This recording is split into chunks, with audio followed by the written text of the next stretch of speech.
Hello friends, I am Mrinal. Welcome back to my YouTube channel. আশা করছি তোমরা সবাই খুব ভালো আছো এবং মন দিয়ে পড়াশোনা করছো। আজ বেশ কয়েকটা গুরুত্বপূর্ণ খবর নিয়ে এসেছি। খবরের সূত্র অবশ্যই তোমাদের প্রথমে বলে দিই। পিএসসির প্রাক্তন শ্রদ্ধেয় স্যার নীলাদ্রি স্যারের ইউটিউব চ্যানেলের কমেন্ট সেকশান থেকে আমি এই ভিডিওটা বানাচ্ছি। তো ভিডিওর মধ্যে কী কী খবর রয়েছে না, ডব্লিউবিসিএস, ক্লার্কশিপ, নতুন নোটিফিকেশান, এগুলো নিয়ে একটু আলোচনা আছে। তো প্রথম থেকে শেষ পর্যন্ত ভিডিওটা দেখো, অবশ্যই তোমরা এনরিচ হবে। প্রথমে বলে দিই, দেখো ডব্লিউবিসিএস 2022-এর ফাইনাল রেজাল্ট, গ্রুপ সির ফাইনাল রেজাল্ট কবে আসতে পারে। যেমনটা আমিও তোমাদের একটা আইডিয়া করে জানিয়েছিলাম যে আগস্টের শেষে বা সেপ্টেম্বরের ফার্স্ট উইকের মধ্যে গ্রুপ সির ফাইনাল রেজাল্ট আসবে। তো একজন কমেন্ট করাতে স্যার কিন্তু সেটাই জানিয়েছেন যে আগস্টের একেবারে শেষ বা সেপ্টেম্বরের প্রথমে কিন্তু ফাইনাল রেজাল্ট অবশ্যই আসছে গ্রুপ সির, মানে আর 10 থেকে 15 দিনের মধ্যে। তো যারা যারা অপেক্ষা করছো তাদের সবাইকে বেস্ট উইশেস। আর গ্রুপ ডি রেজাল্টটাও কিন্তু সেপ্টেম্বরের ফার্স্ট উইকেই আসছে।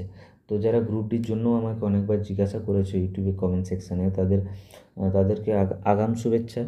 অ্যাটলিস্ট পিটি যদি নাও শুরু হয় পুজোর আগে, অ্যাটলিস্ট যদি পিটি শিডিউলটা দেয় তাতে কিন্তু একটা প্রিপারেশান নেওয়া যায়, প্লাস মানসিক একটা শান্তিও থাকে। তো যারা যারা 22-এর জন্য অপেক্ষা করছো তাদের জন্য খুশির খবর। আর এরপরে দেখে নেবো 23। তোমরা সবাই জানো যে 23-এর মেন্সের রেজাল্ট, মানে এই কিছুদিন আগে যে পিএসসি অভিযান হয়েছিল সেখানে খবর পাওয়া যাচ্ছিলো যে 23-এর রেজাল্ট এবার কিন্তু বেরোবে। ঠিক তেমনটাই স্যার জানালেন যে 23-এর গ্রুপ এবি রেজাল্ট কিন্তু সেপ্টেম্বরের শেষেই আসছে। মানে এটা কিন্তু খুব এক্সেপশনাল একটা কেস, কারণ প্রত্যেকটা ইয়ারে কিন্তু তার আগের ইয়ারের গ্রুপ ডি পর্যন্ত কমপ্লিট হওয়ার পরেই কিন্তু তারপরে নেক্সট ইয়ার রেজাল্ট আসে। এবার হয়তো মানে রেজাল্টটা এতটাই দেরি হচ্ছে যার জন্য হয়তো গ্রুপ এবি রেজাল্টটা খুব তাড়াতাড়ি বেরিয়ে যাচ্ছে। তো সেপ্টেম্বরের শেষেই গ্রুপ এবি রেজাল্ট বেরিয়ে যাচ্ছে। এটাতে একটা জিনিস ভালো হচ্ছে, যারা গ্রুপ এবিতে পাস করছে বা কনফিডেন্ট থাকবে তারা হয়তো গ্রুপ ডি মানে 2022-এ হয়তো অপ্ট করবে না।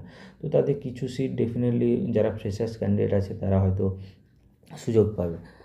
আচ্ছা, এবার দেখে নেওয়া যাক ক্লার্কশিপের রেজাল্ট, যেটার জন্য অনেকেই অপেক্ষা করছো। তো ক্লার্কশিপের রেজাল্ট কিন্তু সেপ্টেম্বরের শেষ বা অক্টোবরে আসছে। আর সেপ্টেম্বরে যদি রেজাল্ট আসে তাহলে ডেফিনেটলি ডিসেম্বরের মধ্যে মেন্স হওয়ার চান্স আছে। মানে মোস্ট প্রবাবলি যদি ডিসেম্বরে না হয় তাহলে কিন্তু 26শে জানুয়ারি বা ফার্স্টের দিকে পিএসসি ক্লার্কশিপ মেন্স হবে। তো যথারীতি তোমরা কিন্তু সময় পাবে ডেসক্রিপটিভ প্র্যাকটিস করার জন্য। আর এরপরে রয়েছে যে এই ইয়ারের নতুন নোটিফিকেশান, ডব্লিউবিসিএর নতুন নোটিফিকেশান কি আসছে। উনি কিন্তু আগেও কমেন্টে জানিয়েছেন, তো আবারও জানিয়েছেন যে ডব্লিউবি জুডিশিয়াল সার্ভিস যেটা 23-24-এ নোটিফিকেশান এসছে সেটা একটা এক্সেপশান। তো সেই এক্সেপশানটা কিন্তু পিএসসি মিসলেনিয়াস, আইডিও বা ডব্লিউবিসিএস 2024-এ নোটিফিকেশানের ক্ষেত্রে খাটছে না। তাই ওবিসি কেস যতক্ষণ না মানে সুরাহা হচ্ছে ততক্ষণ কিন্তু নতুন নোটিফিকেশান আসবে না। মানে যেটা একটা খুবই অন্ধকারময় পরিস্থিতি তৈরি করে যারা নতুন ক্যান্ডিডেট, যারা পিএসসির জন্য প্রিপারেশান নেয়, বিশেষ করে ডব্লিউবিসিএস। আমি বুঝতে পারছি তাদের জন্য আমি সময়ব্যথী। তো আমি তোমাদের সেটাই সাজেস্ট করব যে তোমরা ডেফিনেটলি অন্য প্ল্যান বি, প্ল্যান সি রাখো, সেন্ট্রালে পরীক্ষা দাও, আদার্স যে রিক্রুটমেন্টগুলো হচ্ছে সেটাতে দাও। শুধু পিএসসির ভরসায় থেকো না, ওবিসি কেস নিয়ে তারিখের পর তারিখ দিয়ে তোমার কেরিয়ারটাকেও ঝুলিয়ে দেবে। তো আমি তোমাদেরকে গাইড করব, সাজেস্ট করব যে তোমরা plan B, plan C, plan D অবশ্যই দেখো।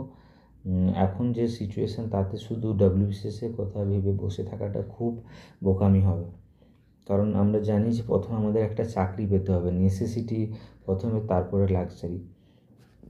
তো যাই হোক, আজকে আর কথা বলবো না, এই নিয়ে আমি ভিডিওটা শেষ করব। আর যারা পিএসসি মিসেলেনিয়াস দিতে যাচ্ছ তাদেরকে অগ্রিম শুভেচ্ছা, ভালো করে এক্সাম দাও।